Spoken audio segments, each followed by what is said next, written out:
شہید ایرانی supreme leader آیت اللہ علی خامنائی اور اہل خانہ کی نماز جنازہ آج تہران میں ادا کی جائے گی۔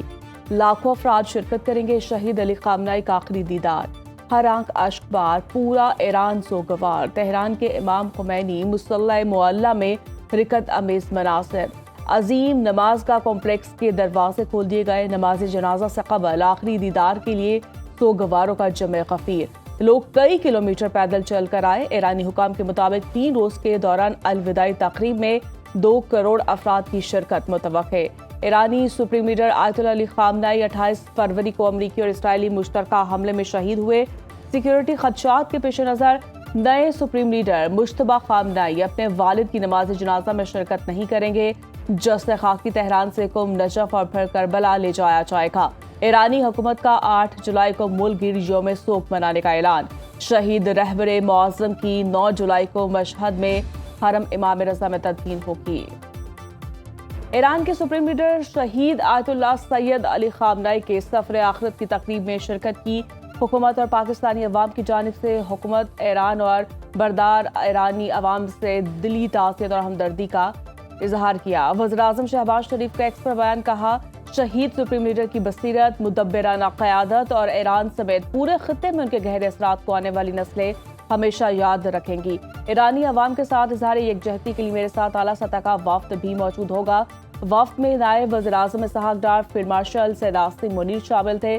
بلاول بھٹو، اسپیکر قومی اسمبلی ایاز صادق، وفاقی وزراء اور اعلیٰ سرکاری حکام بھی شریک تھے۔ برادر ہمسایہ ملک کی حیثیت سے پاکستان غم کی گھڑی میں ایران اور اس کے عوام کے ساتھ کھڑا ہے۔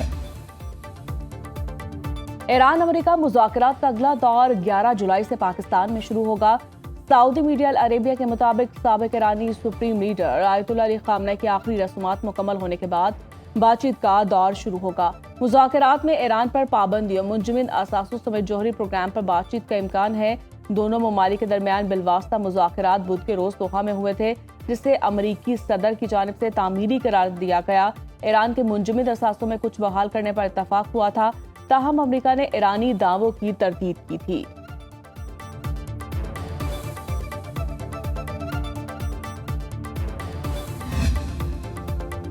بنیامین نتن یاہو کی درخواست پر وائٹ ہاؤس میں آئندہ ہفتے ملاقات متوقع۔ اسرائیلی وزیر اعظم کہتے ہیں کہ اصل طاقت کس کے پاس ہے۔ بیان میں امریکی صدر ڈونلڈ ٹرمپ نے کہا امریکہ چاہتا تو اعلیٰ ایرانی قیادت کو نشانہ بنا سکتا تھا، حتیٰ کہ ایرانی رہبر اعلیٰ آیت اللہ علی خامنائی کی تدفین یا کسی بڑے اجتماع کے دوران کارروائی ممکن تھی۔ ایسا فیصلہ اس لیے نہیں کیا تاکہ سفارتی راستہ اور جوہری مذاکرات جاری رہ سکے۔ ایران سے جوہری مذاکرات کو وقتی طور پر مؤخر کرنے اور بعد ازاں دوبارہ شروع کرنے پر اتفاق کیا۔ ایران معاہدہ کرنے کے لیے بیتاب ہے۔ آیت اللہ علی خامنائی کی تجدید و تکفین میں ایرانی عوام کو روتا دیکھ کر حیران ہوں۔ سمجھتا تھا ایرانی سابق سپریم لیڈر سے نفرت کرتے ہیں، لیکن عوام کو روتا دیکھ کر حیران رہ گیا۔ امریکہ نے جنگ بندی سے متعلق مفاہمتی یادداشت کی خلاف ورزی کی تو ایران کا فیصلہ کن جواب ہوگا۔ ایرانی قائم مقام وزیر دفاع میجر مجید ابن الرضا نے خبردار کرتے ہوئے کہا کہ ایران نے امریکہ پر عدم اعتماد کے باوجود خطے کے ممالک کی درخواست پر سیز فائر معاہدے پر دستخط کیے۔ تہران اپنے وعدوں پر قائم ہے، جنگ بندی کا فیصلہ خطے میں استحکام برقرار رکھتے اور علاقائی ممالک کی خواہش کے پیش نظر کیا۔ تاہم ایران اپنی سلامتی اور قومی مفادات کے تحفظ کے لیے ہر ضروری اقدام اٹھائے گا۔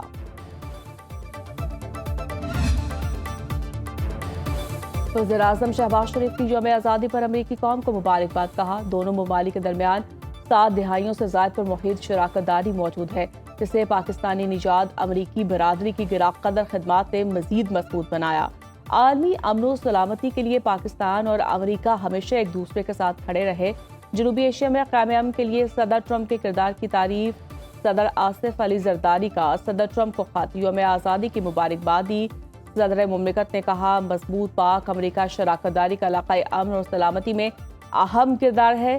صدر ٹرمپ کو دورہ پاکستان کی دعوت۔ ترک صدر پاکستان کی امن کوششوں کے پرزور حامی۔ ترکی اور پاکستان یکجان دو قالب، ہمیشہ ایک دوسرے کے ساتھ کھڑے رہنے کا عزم۔ استنبول میں شہباز شریف اور ترک صدر رجب طیب ایردوان کی ملاقات، دو طرفہ تعلقات، علاقائی اور عالمی امور پر تبادلہ خیال کیا۔ مشترکہ پریس کانفرنس میں ترک صدر رجب طیب ایردوان نے کہا عالمی امن کے لیے اسلام آباد مفاہمتی یادداشت انتہائی اہم ہے۔ امن، ترقی اور خوشحالی کے لیے پاکستان کے اقدام قابل ستائش ہے۔ پاکستان میں سرمایہ کاری کے لیے بزنس کمیونٹی کی حوصلہ افزائی کریں گے۔ پاکستان اور ترکیہ خوشحال مستقبل کے لیے مل کر آگے بڑھتے رہیں گے۔ شہباز شریف نے کہا، ایران اور امریکہ کے صدور نے پاکستان کی ثالثی میں اہم MOU پر دستخط کیے۔ ترک صدر کی مخلصانہ حمایت سے پاکستان کو ثالثی کے کردار کا موقع ملا۔ فیلڈ مارشل عاصم منیر کی قیادت میں پاک فوج نے دشمن کو تاریخی جواب دیا۔ پاکستان پر جنگ مسلط ہوئی تو ہم نے اپنی خود مختاری اور وقار کا دفاع کیا۔ انڈیا کے خلاف جنگ میں ترکی کی حمایت ہمیشہ یاد رہے گی۔ ترکیہ پاکستان کا مضبوط اور مخلص اتحادی ہے۔ دونوں ممالک کے درمیان برادرانہ تعلقات ہیں۔ شہباز شریف کا استنبول میں B2B کانفرنس کا خطاب۔ کہا، پاکستان اور ترکیہ کے تعلقات مزید مضبوط ہو رہے ہیں۔ ترک سرمایہ کاروں کو پاکستان میں توانائی، معدنیات، آبی ذخائر، لائیو سٹاک، زراعت، IT، مصنوعی ذہانت اور اکنامک زون سمیت مختلف شعبوں میں سرمایہ کاری کے بہترین مواقع سے فائدہ اٹھانا ہے۔ وزیر اعظم نے صدر اردوان کی قیادت میں ترکیہ کی ترقی کو سراہا۔ شہباز شریف نے کہا، مشکل وقت میں سعودی عرب اور ترکیہ نے پاکستان کا ساتھ دیا۔ تقریب سے خطاب میں اسحاق ڈار نے کہا، دونوں ممالک کی قیادت اور عوام میں اعتماد کا رشتہ ہے۔ بدلتے عالمی منظرنامے میں معاشی تعاون کی جہت بھی تبدیل ہوئی۔ کئی ترک کمپنیاں پاکستان میں منافع بخش کاروبار کر رہی ہیں۔ وزیر اعظم ترکیہ کا 2 روزہ دورہ مکمل کرنے کے بعد واپس پاکستان کے لیے روانہ۔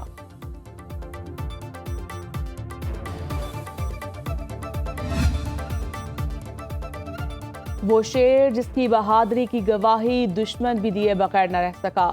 کیپٹن کرنل شیر خان شہید کی آج 27ویں برسی۔ صدر، وزیر اعظم، چیف آف ڈیفنس فورسز سربراہ پاک فضائیہ اور بحریہ کا شہید کو خراج عقیدت۔ پوری قوم کیپٹن کرنل شیر خان شہید کی جرأت، بہادری اور عظیم قربانی کو سلام پیش کرتی ہے۔ 1999 کی کارگل جنگ میں غیر قانونی بہادری، قائدانہ صلاحیت اور انتہائی نامساعد حالات میں مادر وطن کے دفاع کے لیے فرنٹ لائن پر قیادت کرتے ہوئے جام شہادت نوش کیا۔ لاہور میں غیر ملکی خواتین پر تشدد اور زیادتی کا کیس۔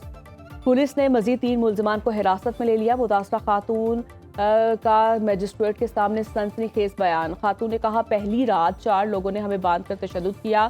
اس دوران اسٹیفنی کو واپس لایا گیا۔ رضا ڈار نے کمپیوٹر اور پیسوں کے بارے میں پوچھا۔ ایک شخص نے کہا کہ تم نے ہمیں پیسے نہ دیے تو زندہ نہیں جاؤ گی۔ کالے کپڑوں میں ملبوس شخص مجھے دوسرے فلور پر لے گیا اور متعدد بار زیادتی کی۔ پولیس ذرائع کے مطابق میڈیکل رپورٹوں میں ایک خاتون سے زیادتی کی تصدیق ہو گئی۔ گرفتار ملزمان میں سے 3 نے خاتون کو زیادتی کا نشانہ بنایا۔ زبردستی $19,000 بھی اپنے اکاؤنٹس میں ٹرانسفر کیے۔ ملزمان اور خواتین کے DNA ٹیسٹ کے لیے نمونے فورینزک لیب بھجوا دیے۔